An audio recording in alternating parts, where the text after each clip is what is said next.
Yo, yo, yo. There's a new one. Good job, Paul. Yay for me. All right, so here we are, and we are going to talk about segmentation, targeting, positioning, STP. I put market segmentation on the, or marketing segmentation um, on the syllabus because segmentation, targeting, positioning takes up a lot of, those are long words, and it takes up a lot of space. Um, They occur in segmentation, in terms of segmentation, targeting, and positioning. They occur in that order. Organization starts with segment, or should start with segmentation, and then it should target, and then it should position. And if refer to the book and look at Exhibit 9.1. It does a nice job of kind of showing you the sequential staging of segmentation, targeting, and positioning. And when I took my Principles of Marketing course way back 40 years ago, wow, it's hard to believe. Getting old there, Murph boy. I talked a lot about product differentiation and market segmentation, and product differentiation still exists.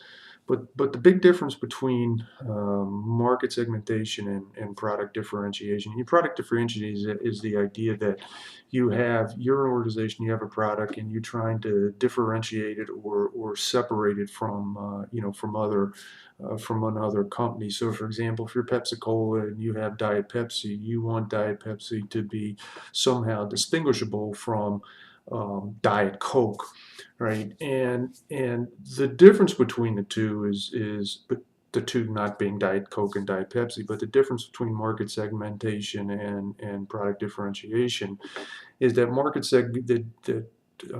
segmentation looks to differentiate based on tangible and discernible characteristics, whereas if you start with product differentiation, you're looking for segments, right? The segments don't already exist. So, to give you an example, and it's not as old school as you might think, but I don't know if any of you, and I don't want to sound condescending, but I don't know if any of you remember 3-liter bottles of soda. And to me, 3-liter bottles of soda was an example of product differentiation as opposed to market segmentation. And so both Coca-Cola and Pepsi came out with 3-liter sodas because they figured, well, there's a market for 1-liter sodas, there's a market for 2-liter sodas, there's a market for 1.5 liters of soda.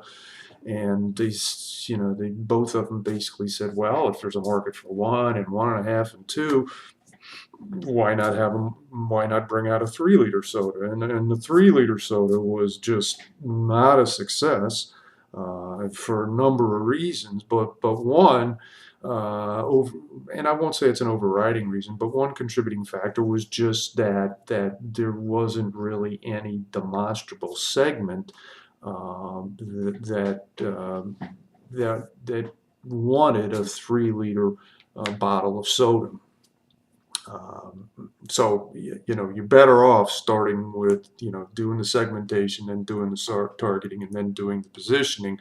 Where is in the STP process, positioning is where the differentiation takes place. So, not surprisingly, in this discussion, we're going to talk about segmentation, targeting, and promotion. And your book does a really your book does a really nice job with this particular topic. So, segmentation can be defined as dividing a larger market into smaller groups based on shared characteristics, needs, or buying styles. So again, segmentation is where you divide a larger market into smaller groups based on shared characteristics, needs, or buying styles.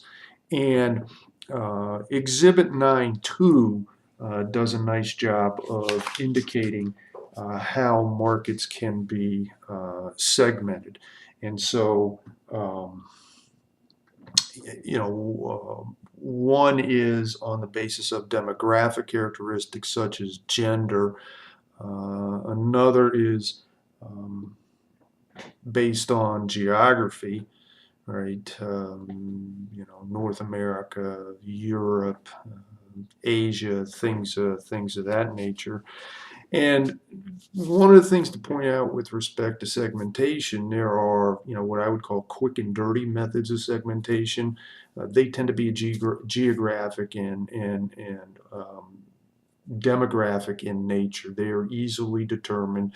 If you're doing, like, for example, if you want to do secondary research, you can find demographic information, you can find geographic information, and so those are techniques that are, what I call quick and dirty, but they tend to be, you can do them really quickly, and they tend to be pretty low cost. On the other hand, Exhibit 9.2 presents some more sophisticated methods of segmentation, such as benefit segmentation and behavioral segmentation. And um, these are segmentation methods that will take more time and will require more resources. And to give you an example of benefit segmentation, I, when I do this class, when I do this course in a traditional classroom setting, I use toothpaste as an example of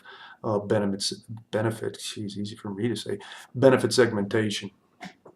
And the question I asked various students is, what are you looking for? When you purchase a toothpaste, or if you're buying toothpaste, what kind of features or attributes are you looking for? And some students will say, well, I want my teeth to be white. Others will say, I want fresh breath. Others will talk about, cavity prevention. And so those are all distinct benefits. And why benefit segmentation tends to be more challenging and more resource intensive than demographic segmentation is that, we don't walk around with signs around our necks saying, hey, I want a brighter smile, or I want fresh breath when it comes to toothpaste. So it means that marketers, need to explore either current customers or prospective customers, and find out from those customers, what kinds of things they value in a toothpaste. I think of all the different kinds of varieties of toothpaste that exist today, relative to when I was young, maybe 5, 6 years old. I mean, you kind of had Crest, and you had Crest that had fluoride, and that was it. And Colgate-Palmolive had Colgate, and that was it. I mean, you had two different toothpaste, pretty much, Colgate and Crest. And now, I mean, you go in and you look at all the different kinds of toothpaste that you can see, and you've got some that, have one flavor, and you got some that have another flavor, and some that whiten teeth, and some that freshen breath, and some that, prevent gum disease. And so again, right, these benefits that consumers are looking for, much more difficult, much more time consuming for marketers to uncover. Targeting refers to evaluating segments and deciding which one or which ones to pursue. And as I've mentioned before, the book does a nice job on certain things. And Exhibit 9.5 does a nice job of illustrating some of the characteristics that might be used to evaluate segments that you've identified in the segmentation process.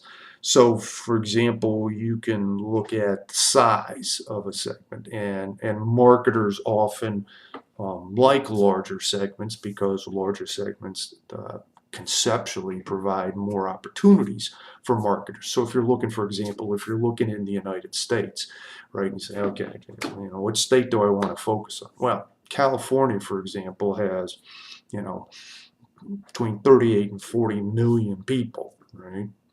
Wyoming, on the other hand, has about 600,000. Right? So you got two states, California, between 38 and 40 million people, and Wyoming, 600,000, there's there's tremendous opportunities in California just because of the size of the state. And that whole size issue also plays out on a world scale because, as we may have mentioned in a previous discussion, India and China are the two largest countries by population, and they account for 1/3 of the world's population. Right, so you put India and China together, and you roughly have 2.3 billion people, and like 7.2 billion people live in the world. So you've got a pretty large chunk of the world's population in two countries, and importantly for both of those countries, right, the middle class is expanding. And so what you often see when a country has a solid middle class, they're much more likely to buy automobiles and television sets, and they have more disposable income, which is good if you're an organization that needs a certain amount of disposable income in order to market its products. So one way that segments can be targeted is based on their size, and um, Exhibit 9.5 also talks about a segment's potential profitability. And so one of the things to consider with profitability as a when you're evaluating segments is not only current profitability but future profitability. And you guys, or most of you, or all of you, I don't know. This is one of the challenges with doing an online course, right? We can't see everybody face to face. But when I was your age, relatively few of my classmates had a revolving credit card, like a MasterCard or a Visa. It's much more common these days for undergraduates to have revolving credit cards, and part of the reason that and I think we had talked about credit cards before as well. But one of the reasons that marketers or organizations are less hesitant to give credit cards to college students is that, yeah, while today, right, as a college student, you might have limited income, but people with college educations tend to make more over time than people that don't have college educations. And if you get an advanced degree, and I know several of you in the class are taking this course to help you with getting into or fulfilling the requirements for John Carroll's MBA program. If you have an advanced degree, the income gap between you and people with a high school education is even greater than the gap between people with an undergraduate degree and a high school education. So what marketers and organizations are banking on, no pun intended, is that by extending credit to college students, they're not looking at the short run or short term in terms of the college students' profitability, but they're looking down the road where increased income likely will translate into increased purchases. So we've talked about segmentation, and we've talked about targeting, and the final thing that we're going to talk about is positioning. And I'm going to read something from the book about positioning, and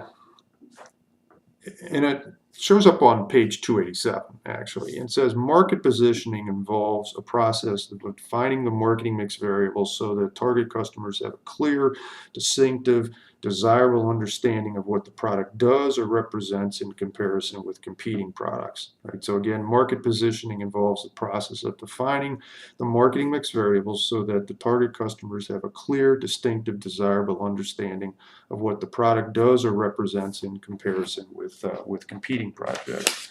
So again, what we're trying to do with positioning is we're trying to come up with ways of differentiating a product or an organization from another organization. So the book talks about different ways that organizations can differentiate themselves and or their products. And so one involves the so-called value proposition. And my question is, why are people so crazy about Apple? I mean, Apple has tremendous brand loyalty.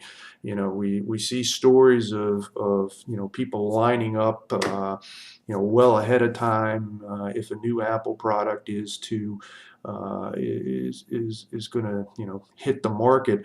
And the question is, why is that? And a lot of it is in terms of value proposition. Again, go back to when we talked about value co-creation and value in the first discussion. Value being the benefits received are greater than the resources expended, and the part of the benefit, there's different kinds of benefits, right? There's tangible benefits and there's intangible benefits. And Apple has both tangible benefits but intangible benefits as well. It's just because if you see somebody with an Apple product, if you start to play kind of what I call the word association game, one or two words that describe somebody who has an Apple, a lot of times you would have cool and perhaps technologically sophisticated or technologically literate, and those are seen oftentimes as positive things. I mean, if you want to see, if you want to take an opposite thing, my wife and I frequently joke about it's like if I say the car brand Buick, what comes to mind, and oftentimes what comes to mind is like old people, right? And so. And it's not to say that Buicks aren't a good brand of car. It's just that different brands and different companies have different perceptions associated with them. So part of Apple's value proposition is that my opinion is that it's considered younger, trendier, cool, technologically sophisticated. So one way that organizations can differentiate is based on a value proposition. The second way that organizations can differentiate themselves is through symbols. And I like to use Ronald McDonald and Burger King as Burger King, not the company, but Burger King, the symbol, as an example of kind of effective and ineffective symbols from a differentiation perspective. If you think about Ronald McDonald and Ronald McDonald's friends, right, the Hamburglar and a couple of those other crazy things, those characters are very inviting to kids, right? And if you think about when you go to a McDonald's, McDonald's has often positions itself as a very kid-friendly place. I mean, you have the you have the playgrounds and stuff like that, right? Burger King, the symbol, on the other hand, that guy is just plain scary. I mean, he scares adults, right? I look at that guy sometimes and I go, what the hell is that organization trying to achieve with that? So, thankfully, I've been able to keep this discussion under 20 minutes. Yay for me. And so again, we've talked about segmentation, targeting, and positioning, and hope you've learned something. And we will see you for the next topic, which will be consumer behavior. Bye for now.